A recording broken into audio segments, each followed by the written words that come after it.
Esperando estén todos muy bien. Bienvenidos a esta edición de Solo, un estudio sobre la bitácora del almirante Byrd, tema que estamos realizando ya hace más de un mes, en conexión a las historias, mitos escritos sobre la Tierra hueca, sobre el mundo intraterrestre, algo que evidentemente es de gran interés para todos los estudiantes y investigadores de asuntos esotéricos. Vamos a comenzar con la lectura ahora ya. Entonces vamos a abrir el PDF en la página 97, página 97 del PDF. Entonces para comenzar ya con esta sesión, tal como en el capítulo anterior, vamos a ir saltando ciertos párrafos que no sean exactamente de interés para lo que estamos estudiando y poder avanzar más rápido dentro de este libro, que es de 227 páginas. ¿Sí? Bien. ¿En qué estábamos? Bueno, anteriormente el capitán Byrd está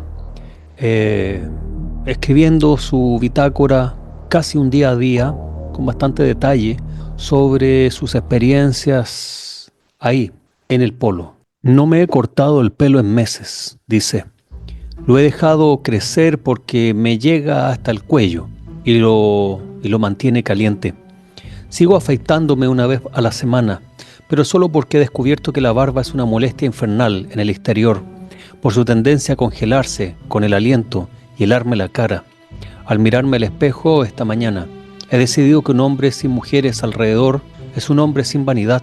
Tengo ampollas en las mejillas y mi nariz está roja e hinchada por los cientos de veces que se ha congelado.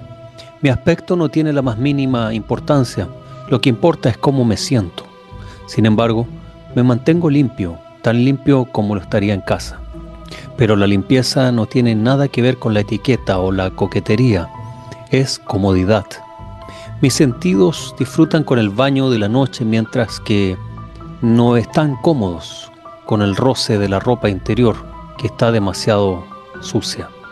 He estado intentando analizar el efecto de la soledad en el hombre. Como he dicho, me resulta complicado expresar esto con palabras.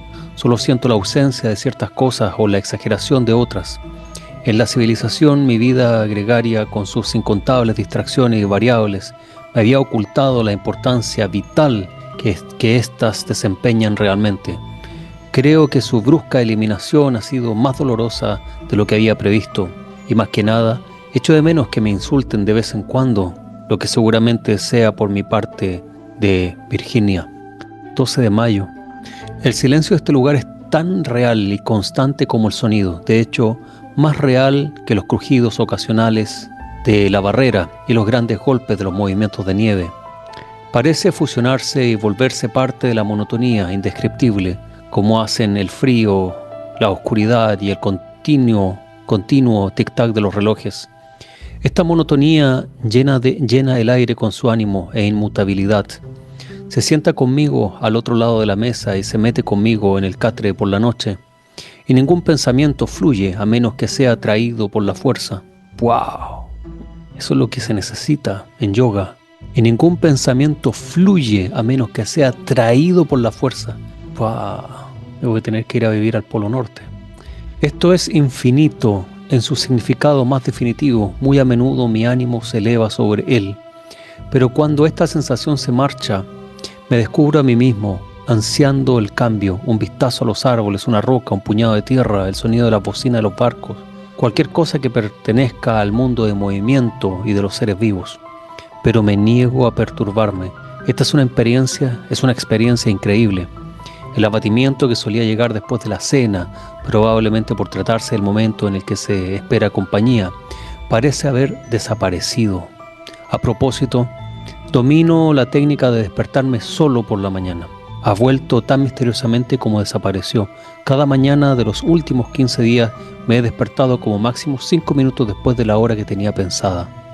Mi mente se ausenta. Anoche eché azúcar a la sopa y esta noche he vertido una cucharada de pasta de harina de maíz en la mesa en la que debería haber estado el plato. He estado leyendo historias de algunas viejas revistas inglesas.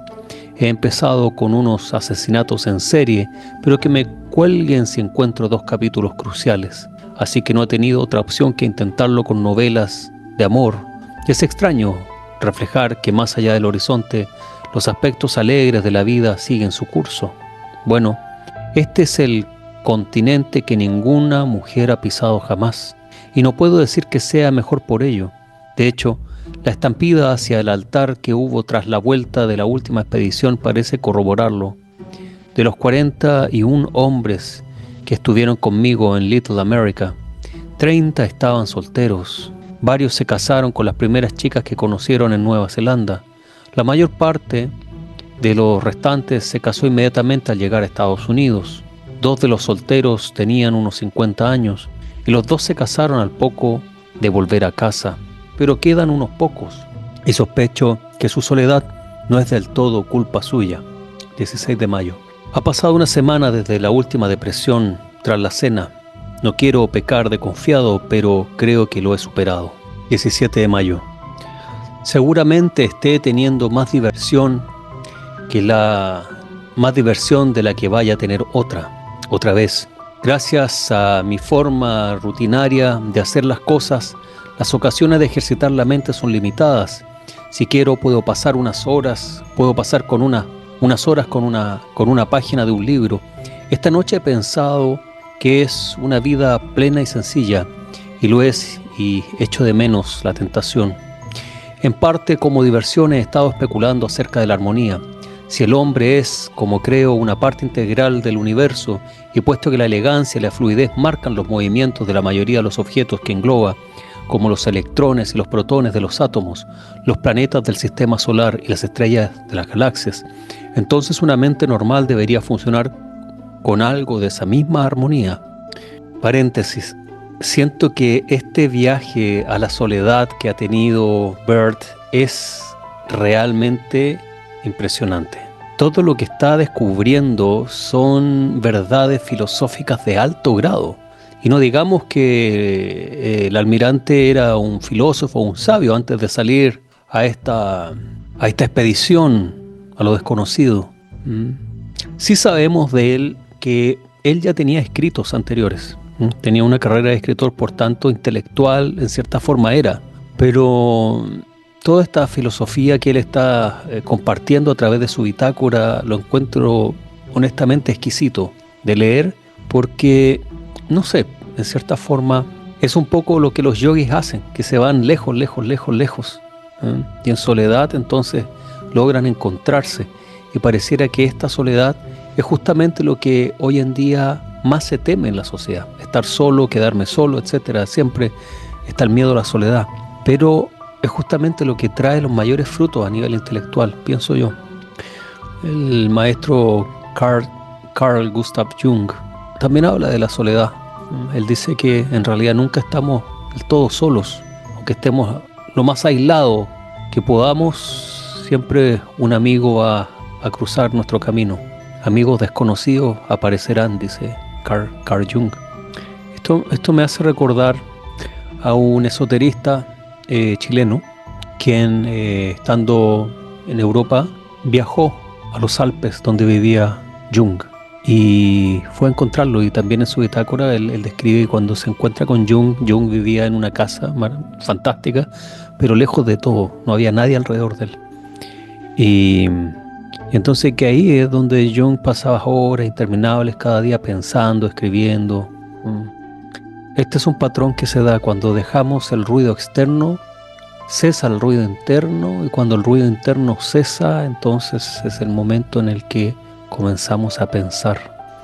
En cualquier caso, mis pensamientos parecen surgir de una forma más fluida que nunca. Esta fue una gran época. Solamente era consciente de una mente en paz, una mente a la deriva entre las suaves y románticas olas de la imaginación, como un barco que responde a la fuerza y propósito del medio que lo rodea. Los momentos de serenidad de un hombre son escasos, pero unos pocos pueden alimentarlo toda la vida. Encontré la medida de mi paz interior entonces. Los ecos majestuosos duraron mucho tiempo. En ese momento el mundo era como la poesía, esa poesía que es emoción rememorada en la tranquilidad. Quizás este periodo fuera tan solo una repetición de mi juventud. A veces lo pienso. Cuando crecía solía escaparme de casa por la noche e ir caminando los bosques de Glass, que se encontraban subiendo un poco por el camino a nuestra casa.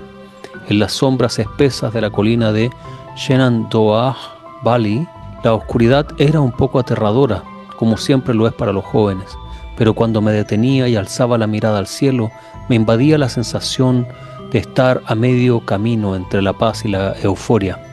De niño, nunca conseguí analizar esa sensación más de lo que lo hice cuando me inundaba durante las guardias nocturnas, en el mar como oficial naval y después como explorador, cuando miraba por primera vez montañas y territorios que nadie había visto antes que yo. Bien, pueden continuar con esas lecturas de forma privada. Vamos a ir a Mayo 2. Mayo 2, el golpe. Mayo fue una roca redonda hundiéndose ante la marea. El tiempo se deshizo del último requisito de urgencia y los días pasaban imperceptiblemente uno tras otro. Las escasas noticias del mundo que Dyer me leía de vez en cuando parecía carecer de significado y nublarse como si se leyesen a un marciano. De la profunda oscuridad provenía el frío. El 19 de mayo, cuando daba mi paseo habitual, la temperatura era 65 bajo cero. Estamos hablando de grados Celsius. 65 bajo cero. ¡Wow! Por primera vez, las botas de lona no consiguieron proteger mis pies. Un tacón estaba roto, por lo que me vi obligado a volver a la cabaña y cambiarlas por los muclucs de reno. ¿Continuamos? El domingo 20 también se produjo un encuentro por radio. Estuve una eternidad intentando realizarlo. El motor se resistió durante una hora. Tenía los dedos tan dañados y helados de arreglar el carburador que cuando conseguí contactar con Little America, apenas podía presionar el pulsador. Di Haynes venir, fue mi primera petición. Mientras Hutchison buscaba al meteorólogo en los túneles de Little America, hablé un rato con Charlie Murphy. Little America estaba solamente a menos 60 grados. En este momento él está a menos 74. Pero también hace bastante frío aquí, advirtió Charlie. Ahora aquí 71 bajo cero, dije. Podéis tenerlos también. Ese fue el último comentario del norte. Luego sonó la voz alegre de Bill Haynes en los auriculares. Expliqué los problemas con el termógrafo. Tuvimos el mismo problema, dijo Bill. Seguramente se debe al aceite congelado. Te sugiero que lleves el aparato al interior e intentes descongelarlo con la gasolina para quitar los restos de aceite que haya. ¿Continuamos? Vamos. A medianoche, cuando subí para la off auroral, una sensación de ahogo me invadió al levantar los hombros por la trampilla. Mis pulmones jadearon, pero no les llegó el aire. Desconcertado, quizás un poco asustado, descendí la escalera y entré en la cabaña. Con el aire cálido, esa sensación se desvaneció tan rápido como había aparecido.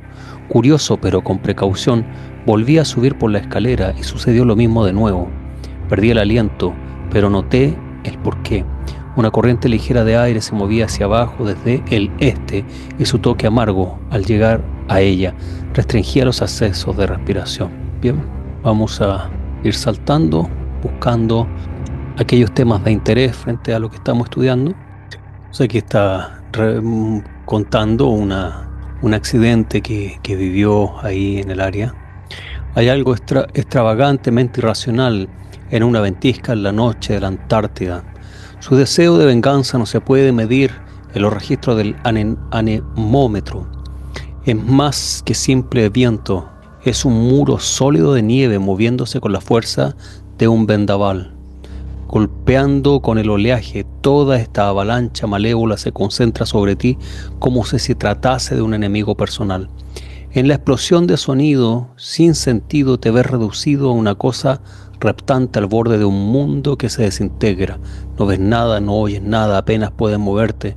Tus pulmones jadean por el aire que se escapa de ellos y el cerebro está alterado. No hay nada en el mundo que aísle tan rápido a un hombre.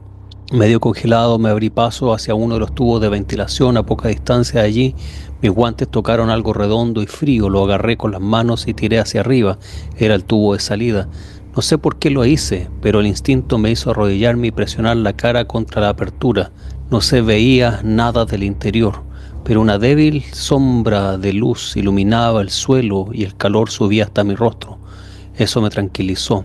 Todavía de rodillas me volví hacia la ventisca y pensé en lo que debía hacer.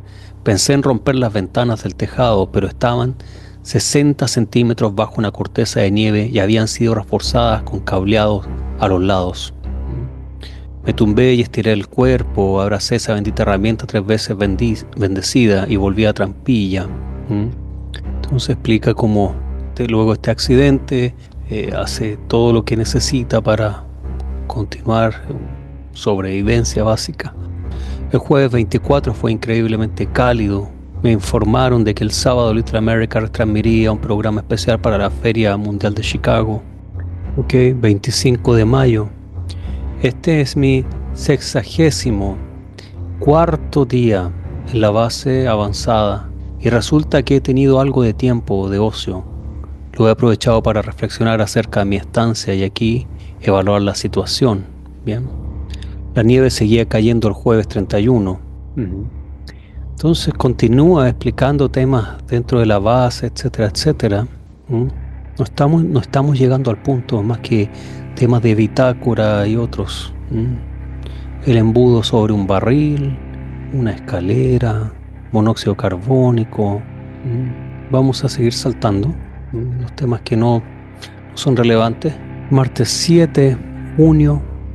A ver, estoy en la página 131. Dejar esto aquí. Sí, junio, mayo, junio, la propuesta. Junio fue un periodo de avance y retroceso, victoria y derrotas. Ahora estaba sobrepasado por el primer grave revés desde el final desastroso de mayo. El día 15 fue domingo, día de contacto por radio. Mi diario no tiene entrada de ese día, por el único motivo que no pude reunir la voluntad necesaria para escribir. Todo lo que había recuperado con tanto dolor hasta entonces me fue arrebatado en una mañana. 18 de junio, mi enemigo invisible volvió a atacar. El motor había funcionado mal hasta el final del último contacto. Vamos a continuar entonces. Julio. Todo este tiempo viví con la comida que estaba almacenada bajo el catre o en los estantes. Era una dieta poco inspirada. Leche en polvo, galletas de avena y chocolate, sopa de tomate, guisantes en lata, hojas de nabo, arroz, harina de maíz, alubias, chocolate, gelatinas, higos en almíbar, y seguía teniendo un poco del maravilloso jamón cocido que me había mandado mi madre. Alright. Los tractores, julio. El día se extendía muy despacio al norte del cielo. Los diversos colores duraban alrededor de media hora y la luz gris del alba se detenía una hora en cada lado del mediodía. Un día, sentado en el montón de hielo tras el tubo de la estufa, observé la luz crecer y desaparecer mientras me decía a mí mismo que pronto, más allá de la barrera, se vería la mancha amarilla de los faros de un tractor, pero no podía permitirme pensar demasiado en ello. Había pasado por demasiado como para arriesgarme a una nueva decepción. Si vienen será maravilloso, me decía, pero si dan la vuelta no estarás peor de lo que estás. Cuando la luz del alba desaparecía, la aurora se extendía como un abanico abierto en el cielo. Durante unos minutos la barrera brillaba con color blanco. Veía kilómetros a la redonda y aunque las sombras podían confundirme, conté 3 banderas separadas por más de medio kilómetro en el camino hacia Little America. Domingo 22 estuve histérico pensando en los hombres del tractor. Cuando me desperté, la cabecera del saco de dormir era una masa de hielo. Tuve que calentar el conductor de alimentación del tanque quemando alcohol antes de que el querosén fluyera a la estufa. Intenté contactar con Little America 3 veces, una por la mañana, por la tarde y la noche, aunque tenía las manos en mal estado, desmonté el receptor, pero no conseguía nada. El aire estaba muerto. Si no levanté la trampilla una vez para mirar al norte, lo hice al menos una docena de veces. Y casi siempre me engañaban luces temblorosas y parpadeantes que siempre resultaban ser estrellas. La temperatura subió hasta por lo menos 60. Pero Un viento de 26 kilómetros por hora llegaba desde el sureste con ella. De nuevo se congeló el querosén y tuve que calentar el túnel a costa del calor de la cabaña. El reflector. Agosto. Comenzó un miércoles. Estaba cubierto por la amenaza. Nunca había visto el barómetro caer tan bajo. La presión cayó a 68,58 centímetros y la varilla al registro se salió de la hoja. Al verla caer tuve la sensación de que el aire de la barrera estaba siendo absorbido. Sin embargo, la semiesfera del anemómetro se movían con una brisa ligera que se había contentado con golpear la brújula y expirar. Entonces vemos que se mantiene sobreviviendo el pobre Bert, teniendo estas experiencias. Epílogo de Kieran Mulvaney. Leamos los últimos párrafos que aparecen en la página anterior, a ver qué tenemos. Antes de acabar esta historia de la base avanzada, tengo que mencionar una cosa más que aprendí como resultado de lo que allí me ocurrió. Ansioso como estaba por tomar de nuevo mis responsabilidades de mando al llegar a Little America, no tardé mucho en descubrir que algunas estaban más allá de mis posibilidades. El médico dijo que si volaba yo sería el único a quien se podría culpar de las consecuencias. De hecho, mientras dirigía el primer vuelo importante hacia lo desconocido, y esos vuelos eran lo que más me interesaba, y otro más de tarde, tuve que contentarme con permanecer en tierra y ceder el difícil pilotaje del Gran Cóndor a Ken Rawson. Por entonces Rawson tenía 23 años y, si recuerdo bien, solamente había volado una o dos veces en su vida. Realizó la misión a la perfección. No hay mejor halago que la simple declaración de que los dos curtidos pilotos veteranos de la Marina que iban delante de él nunca pusieron en duda sus decisiones. Así que, como conclusión, puedo decir que un hombre no empieza a alcanzar la sabiduría hasta que reconoce no ser indispensable. ¡Wow! ¡Qué bonita frase! Vamos a copiarla, la vamos a pegar en el Telegram. Bien, vamos a lo siguiente. Epílogo. Los sucesos extraordinarios documentados por Richard Byrd en Solo están entre los más famosos y dramáticos de la historia de la exploración antártica. La historia del invierno que pasó Byrd solo en la barrera de hielo de Ross se sitúa al mismo nivel que las famosas sagas antárticas, como la carrera entre Roald Amundsen y Robert Falcon Scott por ser el primer humano en alcanzar el Polo Sur, y el viaje increíble de Ernest Shackleton, cuyo navío Endurance chocó contra el hielo del mar de Weddell, por cuya tripulación, sin embargo, sobrevivió a una desgarradora y terrible experiencia de 10 meses que incluyó vivir en témpanos y realizar un viaje en bote salvavidas desafiando a la muerte mientras recorrían 1.288 kilómetros del tempestuoso océano Antártico. Imagínate lo que es viajar 1.288 kilómetros en bote salvavidas en Antártica. Impresionante. Wow. Yo siempre me pregunto, ¿dónde están estas personas? ¿Dónde quedaron estos aventureros como Byrd, como lo que acabamos de leer aquí? Hoy en día no hay esta genética, como que fue extirpada, ¿no? El encuentro de Byrd con la muerte durante el invierno antártico de 1934 era de una naturaleza diferente a la de sus predecesores. Scott y Shackleton, vamos a decirlo en español, Shackleton, no sé cómo se dirá esto en inglés, lucharon batallas sin tregua contra lo que seguramente es el lugar más inhóspito de la Tierra, entre las que destacaban carreras temerarias a través de amplias extensiones de nieve y hielo. Por otra parte, el drama de Byrd se desarrolló en el interior de la cabaña, lo protegía de los elementos extremos del exterior. Pero ¿qué contenía el aparato que casi acaba con él y cuya función era mantenerlo caldeado durante la larga noche antártica? A pesar de haber pasado 4 meses solo, después de esta prueba, Byrd se consideraba un fracasado por no haber aguantado todo el invierno y además poner en peligro las vidas de aquellos que acudieron en su ayuda. Pasarían varios años hasta que consiguiera escribir un libro sobre aquella experiencia, pero el público acogió la historia con entusiasmo, y cuando Solo se publicó en 1938 se convirtió en un éxito de ventas que se volvió a imprimir frecuentemente en Estados Unidos y en varios idiomas. De hecho, en el momento de su publicación, las múltiples aventuras de Byrd, sus 2 expediciones a la Antártida, las 2 al Ártico y el vuelo sin escalas cruzando el Atlántico, habían inspirado tanto al país que se encontraba entre las personas más admiradas y famosas de Estados Unidos. Más de 60 años después, debido a que sigue habiendo un gran interés por las historias de aventuras y exploraciones de las regiones polares, solo sigue siendo un relato pertinente e inspirador sobre la necesidad de ahondar y encontrar la fuerza interior para superar la adversidad, por imposible que pueda parecer. Richard Evelyn Byrd, nacido el 25 de octubre de 1888 en una familia importante de Winchester, Virginia, comenzó su vida de explorador a edad temprana, cuando con 12 años viajó solo para visitar a su padrino en Filipinas y describió sus aventuras en el periódico de Winchester. Su carrera naval comenzó unos años después, pero fue breve y relativamente insatisfactoria. A pesar de que Byrd recibió la medalla al rescate del Congreso en 1914 por el doble rescate de varios marineros que se ahogaban, una serie de lesiones en el pie derecho sufridas durante sus entrenamientos deportivos en Annapolis y agravadas al caer por una trampilla abierta en el USS Wyoming, le dejó impedido físicamente y provocó su retirada del servicio activo en 1916. Sin embargo, al cerrar una puerta, Byrd abrió otra, cuando consiguió un puesto en 1917 como cadete en la base aérea de la Marina de Pensacola.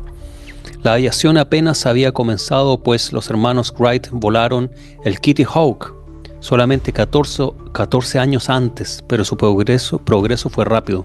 Las peligrosas estructuras de madera y lona fueron reemplazadas por piezas de metal alimentadas por motores cada vez más fiables, y el desarrollo de la radio permitió a los pilotos comunicarse con tierra. Volar seguía siendo una tarea insegura y muy arriesgada, pero a pesar del peligro, Byrd explicó que las objeciones a tener un hombre cojo en un navío no debería aplicarse en el aire. Mi única oportunidad de escapar de una vida sin acción era aprender a volar, escribió. ¡Wow! ¡Qué grande! Byrd nunca fue un piloto especialmente bueno. De hecho, varios testimonios de su gran nerviosismo antes de iniciar muchos vuelos sugieren que Byrd podía haber tenido miedo a volar, lo que, de ser cierto, haría sus logros posteriores todavía más extraordinarios. Al contrario, se concentró en la navegación aérea, que enseñó a los jóvenes cadetes, y después obtuvo un puesto como enlace en el Congreso de Washington, D.C., donde tuvo un papel importante en la creación del Instituto de Aeronáutica de la Marina de Estados Unidos y la Reserva Naval del Aire. Byrd, más que buscar la consecución de objetivos burocráticos, anhelaba la aventura, los descubrimientos y la fama. El historiador Lizzie Rose observa en Assault on Eternity que quizás era simplemente por su carácter solitario, quizás por el atractivo y el amor a volar cuando el recorrido del vuelo exigía valor, quizás simplemente la monotonía del apagado mundo militar de la posguerra de los años 20. Quizás por una combinación de las tres, pero sin importar las razones, Richard Byrd comenzó a soñar con exploración y conquistas impresionantes. Sin embargo, sus primeros planes acabaron en decepción, como el escritor Eugene Rogers apuntó en Beyond the Barriers. Fue rechazada una petición de volar en solitario cruzando el Atlántico en un avión de la Marina. El plan para realizar una trayectoria similar en un dirigible se abandonó cuando el aparato se estrelló durante un vuelo de prueba.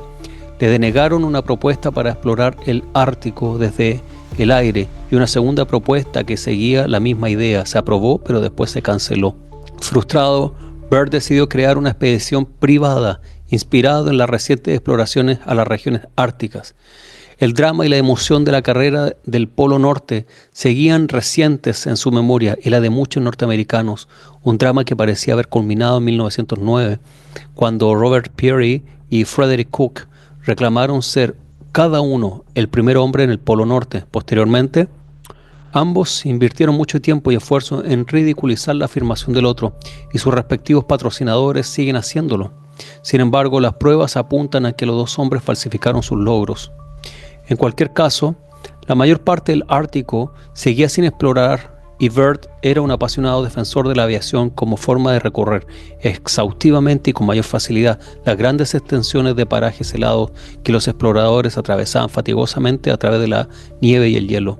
El trineo de perros debe dar paso a la aviación, ya forma parte de la vieja escuela, dijo más tarde. La primera incursión de Byrd en el Ártico en 1925 demostró tener un éxito limitado. Para realizarlo necesitaba ayuda logística y material de la Marina, lo que le obligaba a supeditar su expedición a la del comandante Donald Macmillan, un explorador veterano del Ártico a quien la Marina ya había pedido ayuda. Macmillan y Byrd tenían disputas a menudo y las condiciones meteorológicas redujeron el vuelo a 15 días de los 2 meses que la expedición pasó en Groenlandia. Byrd juró volver en 1926 con otra expedición privada y la atención expresa de llegar al Polo Norte por aire.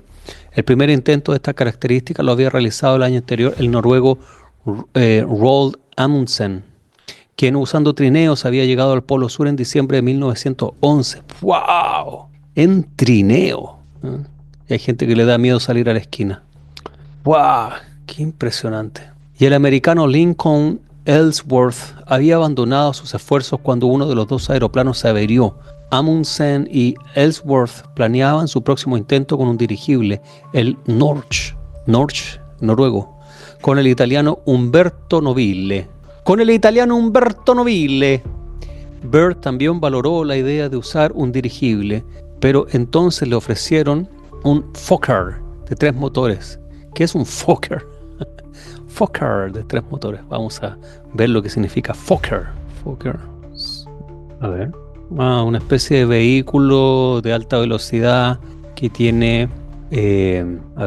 no. Es una avioneta. Los Fokker son avionetas. Y hay diferentes modelos de Fokker. Muy bien. De 3 motores, con un descuento en el precio. Qué buenos que son. Decidió que la seguridad de contar con 2 motores adicionales hacía que el aeroplano de alas fijas fuera el mejor medio para realizar ese vuelo. Byrd consiguió financiación de diversas fuentes, muchas de las que después serían contribuyentes habituales en sus expediciones, incluyendo a John D. Rockefeller y Edsel Ford. Después Byrd daría el nombre de su hija de 3 años, Josephine, al aeroplano.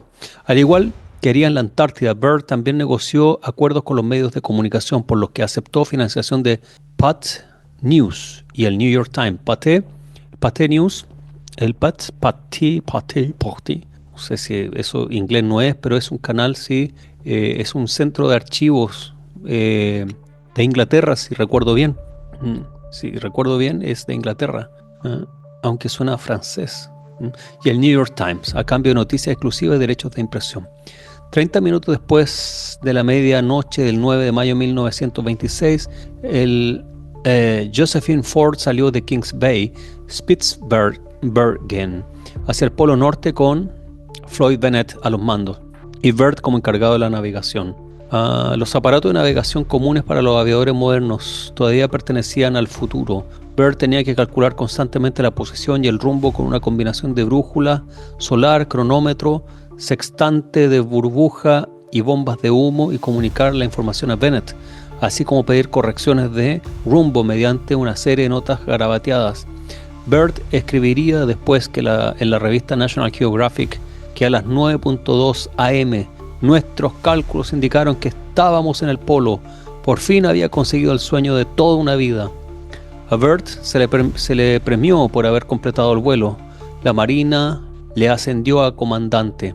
La ciudad de New York organizó un desfile en su honor. Sin embargo, casi al instante comenzaron los rumores, primero discretos y principalmente del extranjero, pero más audibles progresivamente con los años y casi ensordecedores en las décadas posteriores a la muerte de Byrd.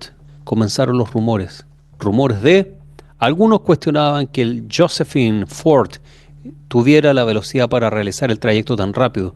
Mucho después, en 1960, un meteorólogo sueco se unió al rumor y añadió que el aeroplano habría necesitado alas más resistentes a los vientos para conseguir tal proeza, y concluyó, basándose en el examen de los registros meteorológicos, que no se habían producido aquellos vientos. Se dice que el propio Bennett ha admitido en más de una ocasión que no llegaron al polo. ¡Wow! Según una de las versiones, confesó que el Ford había sufrido pronto una pérdida de combustible y que Byrd y él habían sobrevolado el horizonte y dado algunas vueltas antes de volver. En 1979 se dijo que el propio Byrd había admitido una vez que Bennett y él nunca se habían acercado a más de 240 kilómetros del polo. El descubrimiento en 1966 del diario de Byrd y del cuaderno de ese vuelo no desmintió ni confirmó los rumores. Los hallazgos incluían las notas rápidas de Byrd mientras intentaba calcular el rumbo del Josephine Ford, la distancia al polo y las órdenes que le daba a Bennett. Los garabatos de Byrd incluían referencias, al parecer tardías, en el vuelo de ida a la pérdida de combustible y también a los fuertes vientos, que parecen prever futuros argumentos de que la fuga ocurrió antes o que el viento era débil. No responden a la pregunta de si alcanzó el polo, aunque una expedición examinó los cálculos de Byrd y dedujo que no se había acercado a más de 240 kilómetros. Otros dos dijeron que los garabatos de Byrd indicaban que se trataba de 16 kilómetros y que era posible que sí hubiera llegado. Sea cual sea el caso, parecen que muestran, como dice Raymond Gordler, el archivero que encontró el diario, que al menos Byrd creía realmente haber conseguido el objetivo. Después Byrd dirigió su mirada a la meta que se le había negado anteriormente en la Marina, la oportunidad de cruzar el Atlántico sin escalas. El público, animado ya por el vuelo de Byrd al Polo Norte, en un estado confiado y alegre por el auge de la economía y la reciente celebración del 150 aniversario del país, siguió las noticias de los preparativos del vuelo con interés y entusiasmo. Pero los planes de Byrd se detuvieron cuando su avión, un Fokker de 3 motores llamado América, se estrelló durante un vuelo de prueba el 20 de abril de 1927. El contratiempo de Byrd permitió que hubiera dos competidores con ventajas en la carrera por cruzar el Atlántico. Byrd permitió que los dos, el Spirit of St. Louis, piloteado por Charles Lindbergh, y el Columbia de Clarence Chamberlain, usaron la pista de despegue especialmente diseñada que había construido Roosevelt Field, Long Island. Desde allí, el 20 de mayo, Lindbergh despegó hacia París, donde aterrizó 33 y media más tarde. 33 horas y media más tarde. O sea, desde Estados Unidos a París, el viaje directo en ese momento fue de 33 horas y media. Bastante lento. A ver. Un vuelo directo desde Chile hasta Australia. A ver, miremos. Digamos Washington to Paris direct flight time. Directflightsconnections.com. Vamos a mirar, les voy a compartir pantalla. ¿Dónde está? Alright. Cambiamos de aquí. Aquí hay, desde Washington, podemos ver en esta parte de la pantalla, ¿ven? Viaje de Washington a París sin escala, o sea, vuelo directo, 3.849 millas, 6.194 kilómetros, ¿no? 6.194 kilómetros, hoy en día se está haciendo en 7 horas 30 minutos. Y el viaje que se hizo, aquí que tenemos la descripción, duró 33 horas con 30 minutos. Hay un código 333, ok. Lo interesante es que sí hay vuelos directos, o sea, hay vuelos directos. Y a ver, ¿cuál es el valor de vuelo? Veamos. Si salgo el día 16 de enero para volver el 2 de febrero, digamos, cualquier cosa. Me mando una página, kayak.com. Y el vuelo directo desde los Estados Unidos, el mejor precio que tenemos acá es a 865. Un segundo. Con una parada en Copenhague, no, estamos hablando directo. Aquí Londres, non-stop. Ok, el viaje directo tiene un valor de $1.768. Son 7 horas de ida y 8 horas 50 de vuelta. 7 horas y media, 8 horas dura hoy en día ese viaje, el cual en el texto aquí, el primer viaje que se hizo de forma directa, duró 33 horas y media, o sea, 30 minutos. Quiere decir 333.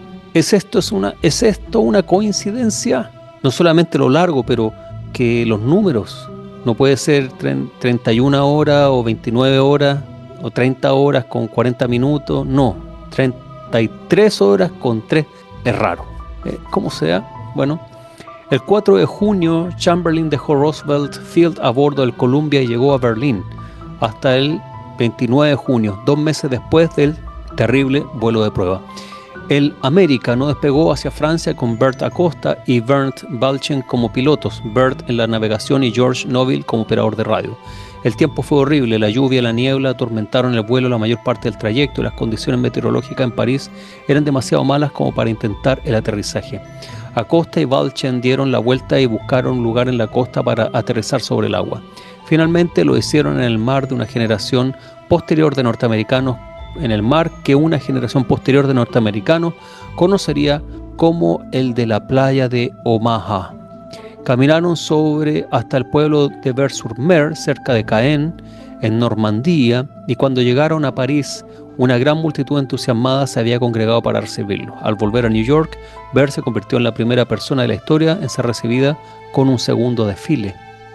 Bert había conseguido un gran logro en sus exploraciones, mayor que cualquier aviador antes que él, pero era un simple preludio de lo que estaba por llegar. A Bert lo impulsaba el deseo de descubrir todo, sobre todo de ser el primero en hacerlo, y en todos sus logros anteriores se había sentido incompleto en ese aspecto. Su primera expedición al Ártico había sido una decepción.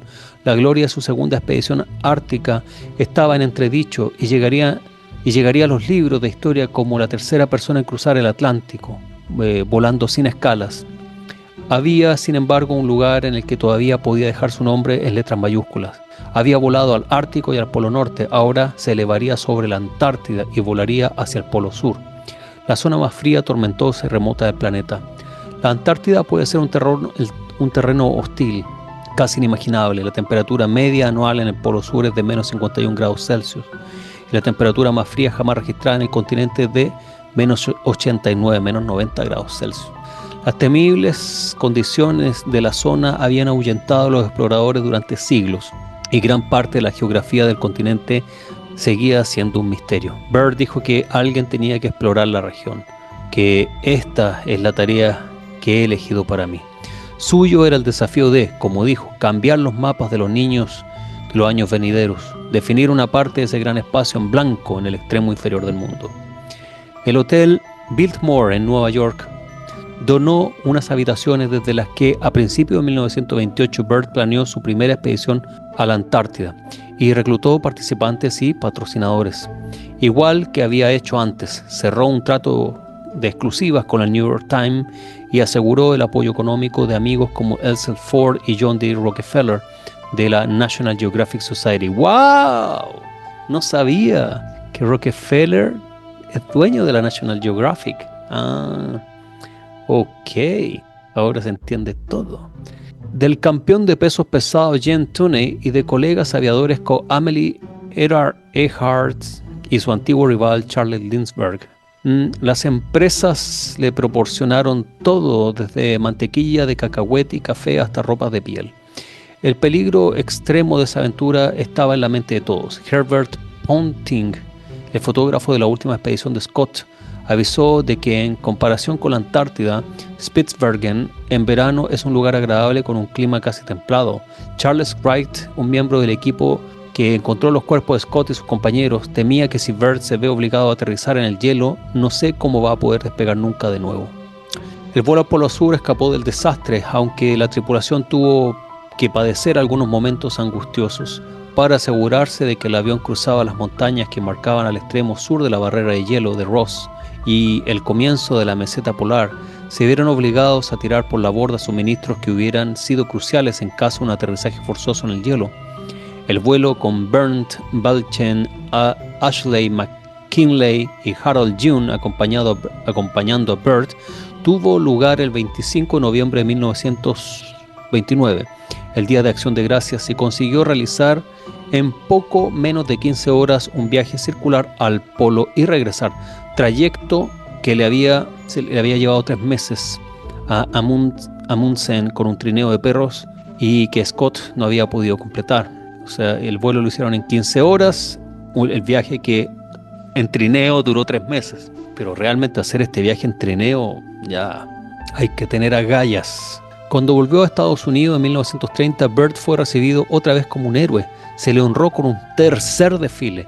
El Congreso le ascendió a contraalmirante. El presidente de la National Geographic Society, Gilbert Grosvenor, le recibió con 10 volúmenes encuadernados de cartas enviadas por escolares de todo el país.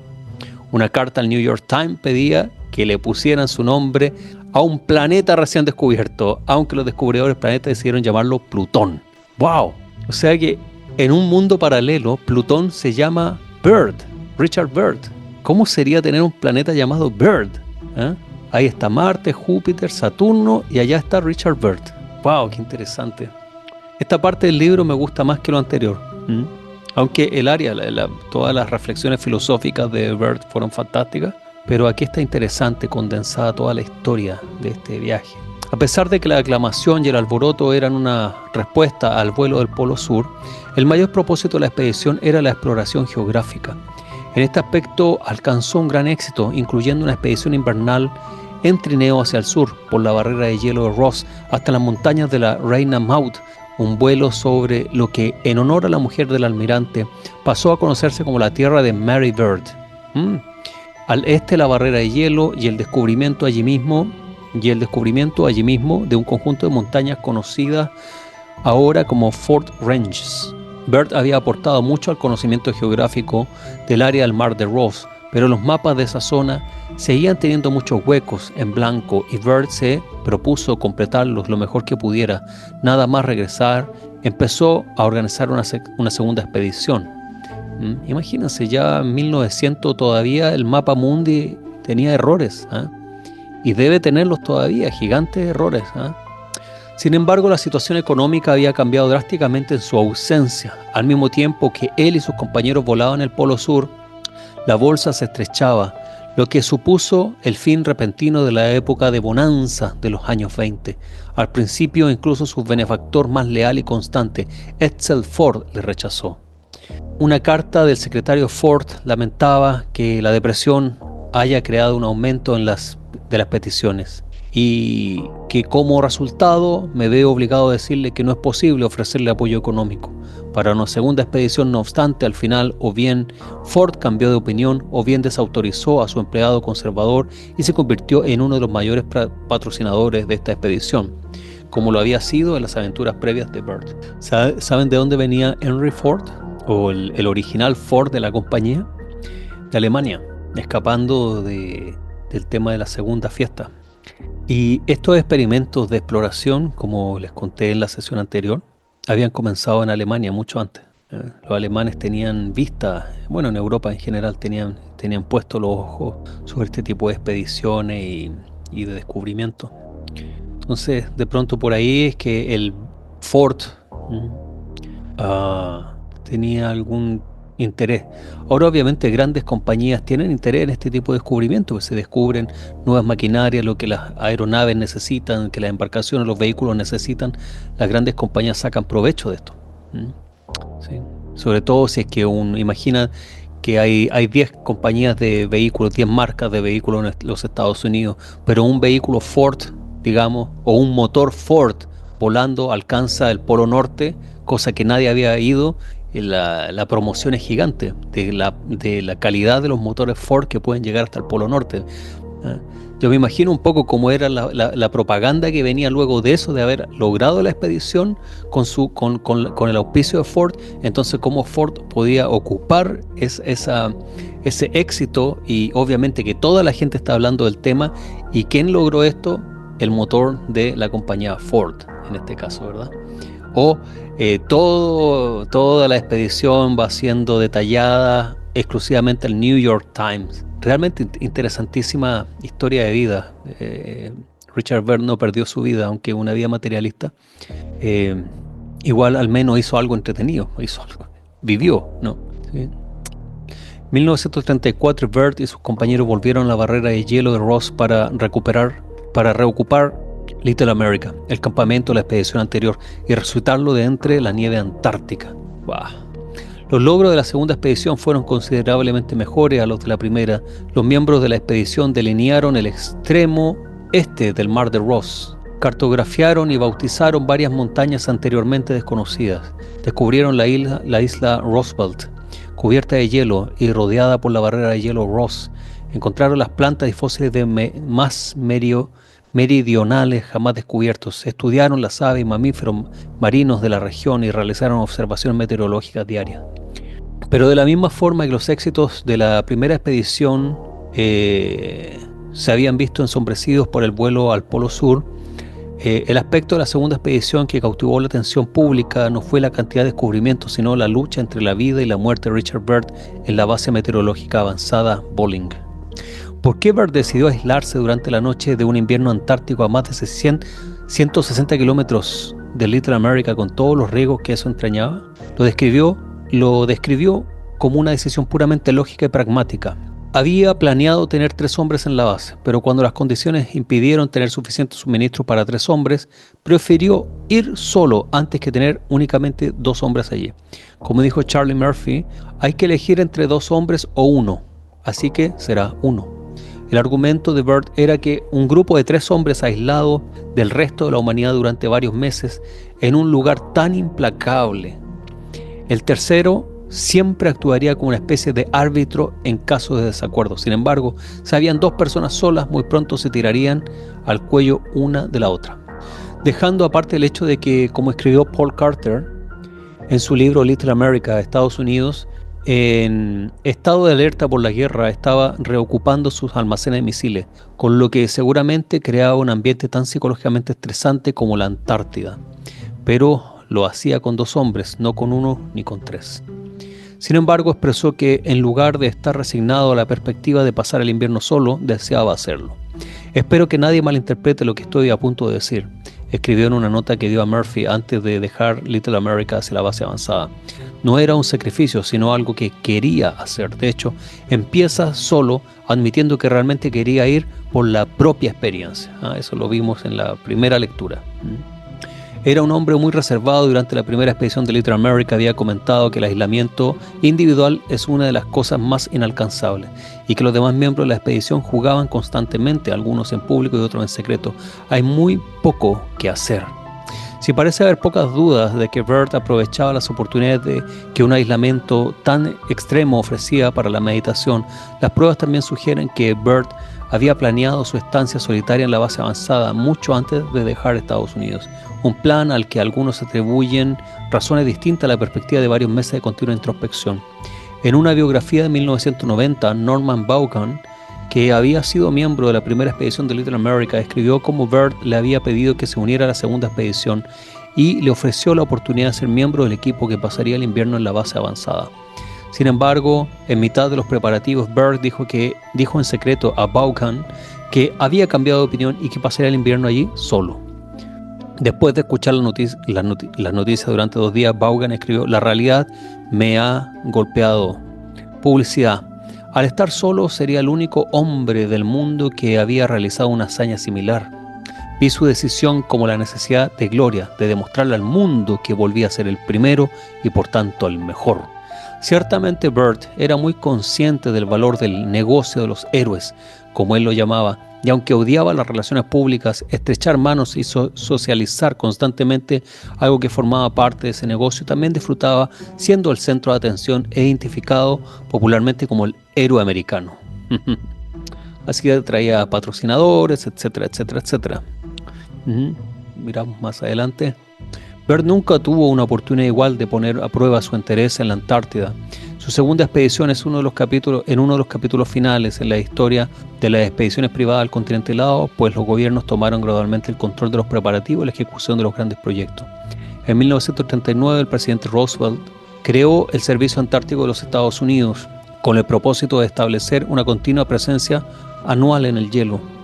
Aunque los preparativos de Byrd para una tercera expedición antártica ya estaban avanzados, entonces decidió incluir sus fondos y material para la expedición del Servicio Antártico de 1939 a 1941.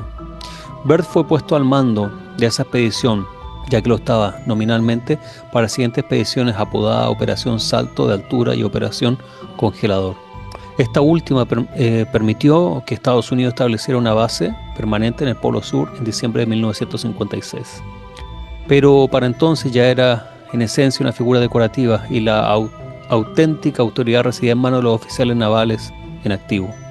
Byrd murió en su casa de Boston mientras se desarrollaba la Operación Congelador el 11 de marzo de 1957 con 68 años. Fue enterrado en el Cementerio Nacional de Arlington, donde una estatua honra su memoria. Cementerio Nacional Arlington, vamos a mirar la estatua. Aquí está la estatua del almirante Byrd.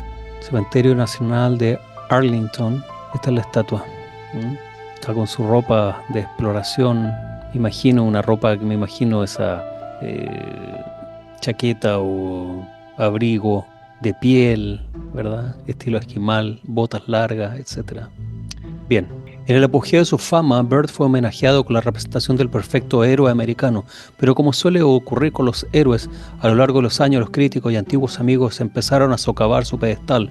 Byrd anhelaba la publicidad y podía ser sorprendentemente egoísta en su desempeño por obtener reconocimiento y gloria por los logros de sus expediciones. Podía ser frío y distante, egoísta y egocéntrico, malhumorado y temperamental, celoso y menospreciar a compañeros cuya fama y logros creyera que podían ensombrecer los suyos. Bebía, a veces mucho, incluso en algunos de sus vuelos más famosos,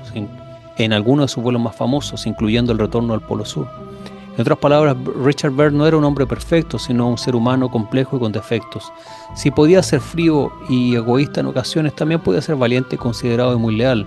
Sí, ¿cómo es posible? La bebida era una respuesta al terror que sentía cada vez que despegaba.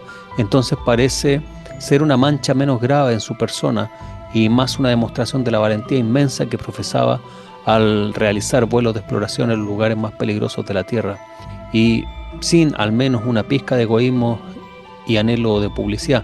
¿Acaso habría podido conseguir una pequeña parte de lo que hizo?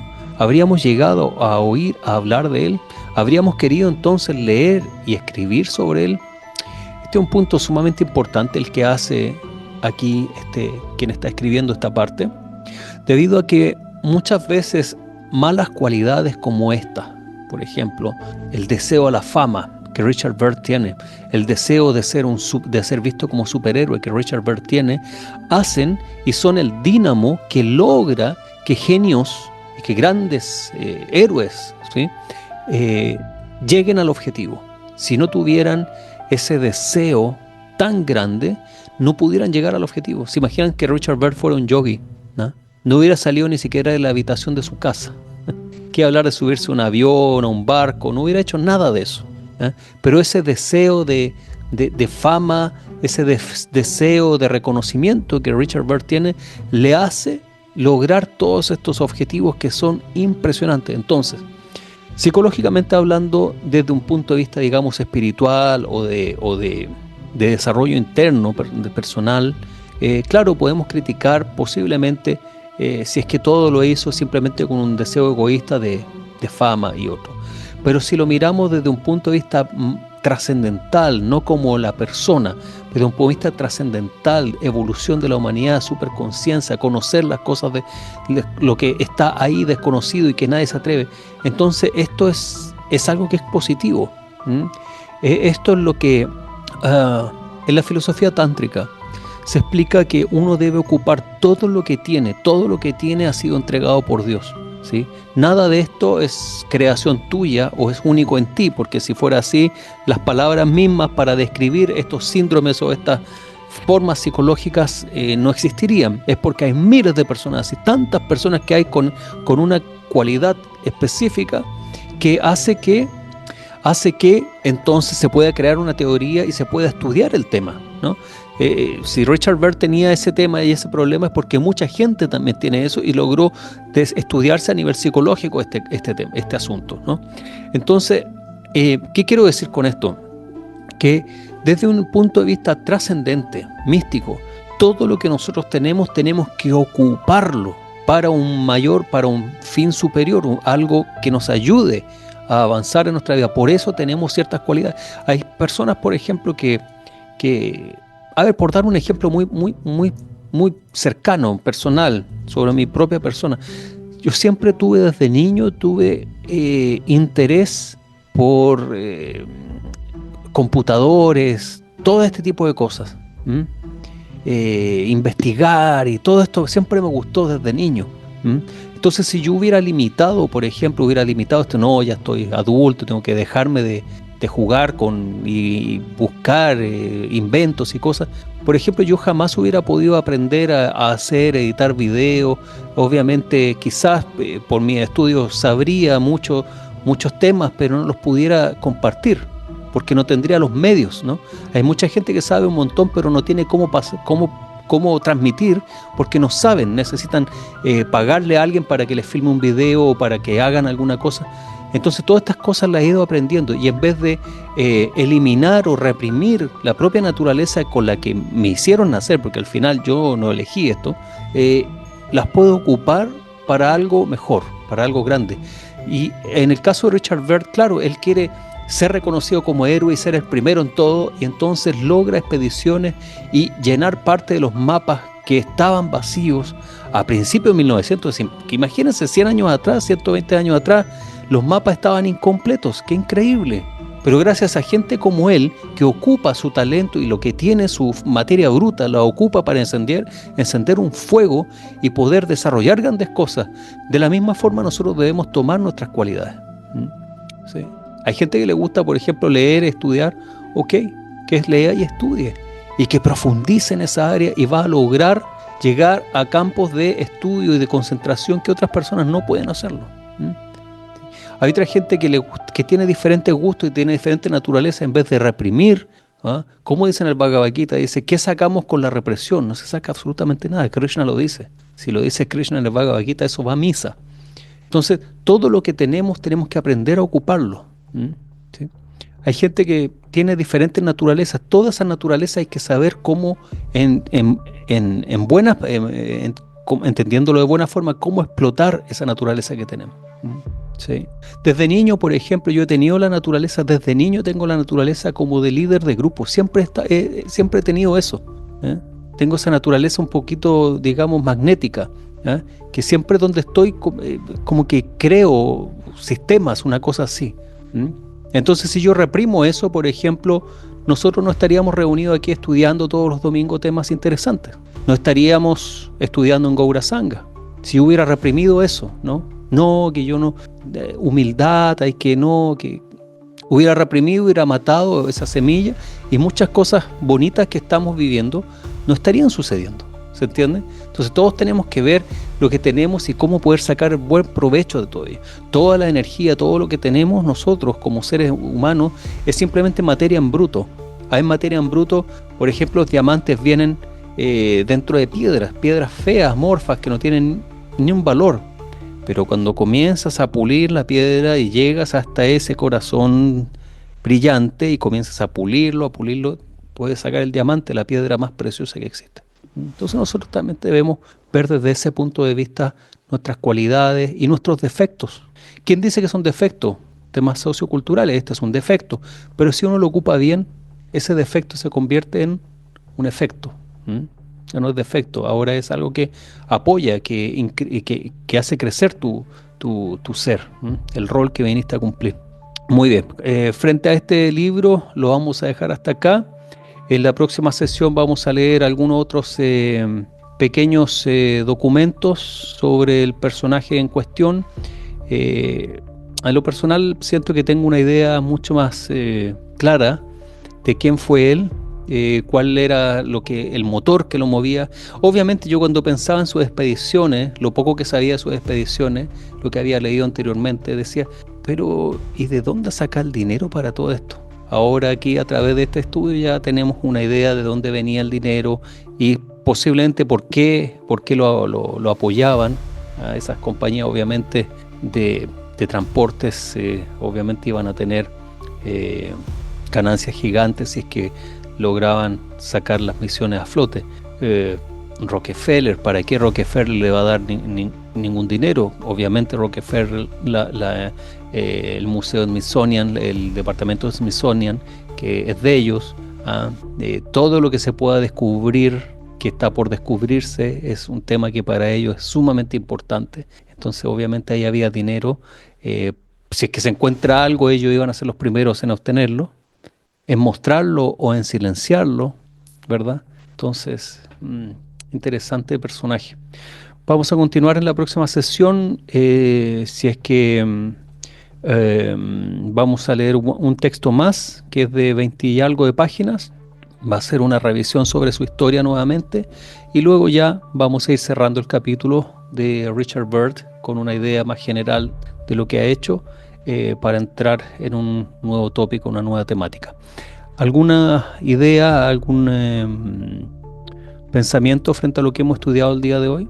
Es que por lo que estoy viendo, acá se termina el libro. Después vienen como notas de pie de página, nada más. Exacto, sí. El libro se termina ahí. Leímos bastante rápido, ¿eh? Qué mágico. Mm. Pero bueno, tenemos la idea general de lo que el libro es. Para mayor detalle, obviamente lo podemos revisar de forma privada, pero ya comprendemos cuál fue la bitácora y todo el tema. Casi se murió y luego lo rescataron, volvió a Norteamérica y se vuelve un superhéroe, etcétera, etcétera, etcétera.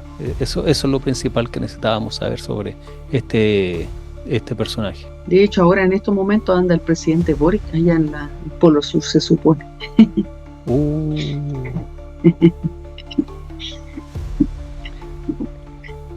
Bien. Este tipo de viaje es algo que desde niño yo siempre quise hacer, pero pienso que en esta vida ya no se dio. Ir al Polo Sur, a la Antártida, todo este tipo de cosas, interesante, pero ya hay otros planes. En un momento yo tenía ganas de poder ir al norte, al Polo Norte, poder viajar, poder arrendar un aeroplano o algo así y poder hacer una expedición, aunque sea de un par de horas solamente por el aire, pero ver ahí. Quería ver la entrada a la Tierra, al mundo intraterrestre, desde el área de las auroras boreales y poder filmar y grabar todo esto, de lo que realmente está ahí. Estoy seguro de lo que pienso sobre las auroras boreales, estoy seguro que es así. Pero hasta el día de hoy nadie se ha dado el tiempo de simplemente ir, grabar y traerlo de vuelta a mostrarlo. ¿Mm? Y con la media, obviamente, lo tiro, lo bajaría en un día, pero la información estaría. Ya se abre. Es una idea que tenía años atrás de poder hacer un viaje así, pero bueno, siempre hay limitaciones de financiación y de cómo hacer todo este tema. Entonces quedó hasta ahí. Esperemos quizás alguien pueda algún día hacer esto, si es que tenemos en algún futuro cercano drones de alto poder, quizás se pudiera hacer una expedición vía dron o algo así a esos lugares. Quién sabe, la tecnología está avanzando tan rápida y haciendo cosas tan impresionantes. Hoy día, no, ayer vi una noticia que venía desde China, creo que la compañía Huawei inventó un scooter que no se cae. Tiene dos ruedas, pero tiene la misma estabilidad que un vehículo. No, es imposible caerse. Y de hecho no se maneja. Uno le escribe en la pantalla del computador hacia donde uno va y tiene su GPS y te lleva. Y si es que hay algo en el camino, se detiene. Si el camino está más abierto, acelera, frena en caso de emergencia. Es brutal. Y uno piensa, ok, es un prototipo. No, no es prototipo, ya existe. Está hecho. ¿Ya? Como los autos de Tesla, pero los vehículos de Tesla todavía fallan. Pero este scooter es una cosa pero impresionante. En el video que vi, lo empujan hacia el lado para que se caiga hacia el lado, como cualquier bicicleta, cualquier vehículo de dos ruedas, ¿no? Se va a caer y no se cae. Se mantiene en el centro. Oye, una cosa, pero no. Yo decía, ¿y cómo lograron hacer algo así? O sea, ¿cómo? Obviamente, ideal, todos los que andamos en dos ruedas soñamos con que no se vaya a caer nunca, ni que exista esa tecnología, pero yo pensaba y pensaba, decía, ¿cómo llegaron a desarrollar esta tecnología? O sea, ¿cómo funciona para que una motocicleta no se caiga? O sea, ¿cómo? La única solución que veo es que tenga cuatro ruedas y eso, claro, pero dos ruedas es impresionante. Entonces las cosas están avanzando muy rápidas y quién sabe, en un futuro cercano de pronto tenemos tecnología para hacer este tipo de investigaciones. Si es que es posible, si es que no lo prohíben antes, que es lo más posible. Pero bueno, quizás esas mismas embarcaciones que salen al Ártico, que salen hacia el norte de pesca y todas estas mismas embarcaciones, quizás a través de una de ellas pudiera llegarse lo más lejos posible, desde ahí lanzar un dron. Eso sería como, no sé, me imagino yo una posibilidad. Desde ahí lanzar un dron de alta capacidad que pudiera viajar varios kilómetros, ¿no? 100 kilómetros, 200 kilómetros. Pero anda a saber, quizás ya hay antenas votar cualquier tipo de telecomunicación. Debe estar todo manejado ya en este tiempo, seguramente. Bueno, todo queda en quizás, veremos, pensemos, imaginemos, es todo especulación al final porque no tenemos las herramientas para hacer algo así. Lo único que tenemos como herramientas es estudiar estas bitácoras y estos libros que han escrito y pensar bien de que lo hicieron de buena intención, las escrituras, las historias son reales y tratar de averiguar si es que hay algo de verdad en ello. Hasta el momento todo lo que tiene que ver con Richard Byrd, en mi opinión, es real. Estas expediciones y todo, no veo por qué pudieran fallar. El tema de que había no llegado hasta el norte, no sé. Obviamente hay gente que va a estar siempre chaqueteando, como se dice en Chile, gente envidiosa que va a querer cortarle el vuelo del éxito que pudiera haber tenido en sus expediciones. Eso siempre se ve, es parte de la naturaleza humana, lamentablemente.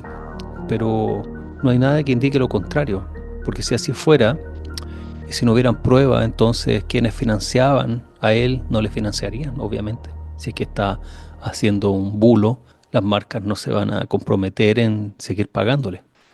Entonces, bueno, lo dejamos hasta acá. Nos vamos a encontrar el próximo domingo entonces para estudiar otro texto referente al mismo personaje. Y, sí, y entonces para ya darle paso a nueva temática. Un abrazo grande, que tengan un excelente término de semana y un bonito lunes que abra con toda la fuerza. Bendiciones a todos. Om Tat Sat.